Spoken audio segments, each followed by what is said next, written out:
அழுதல் நீராரா பெருகி கங்கா வரா வேண்டி அண்ணன் மகள் எங்கே அம்மா அதி பெரிய காண்டி அண்ணன் மகள் எங்கே அம்மா அதி பெரிய காண்டி வளநாட்டில் வாழ்ந்த மக அருக்காணியால் தங்கம் வளநாட்டில் வாழ்ந்த மக அருக்காணியால் தங்கம் அந்த தெய்வமாக பெருங்குடிக்கே நேர்ந்ததம்மா வங்கம் அந்த தெய்வமாக பெருங்குடிக்கே நேர்ந்ததம்மா வங்கம் அழுதல் நீராரா பெருகி கங்கா வரா வேண்டி அழுதல் நீராரா பெருகி கங்கா வரா வேண்டி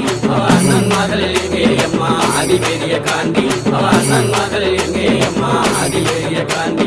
வீரப்பூர் வீரமலையில் 6 வருஷம் வீரப்பூர் வீரமலையில் 6 வருஷம் அங்கு தவம் இருந்த தவசியே என் ஆதிசக்தி தேவி அங்கு தவம் இருந்த தவசியே என் ஆதிசக்தி தேவி அழுதல் நீராரா பெருகி கங்கா வரா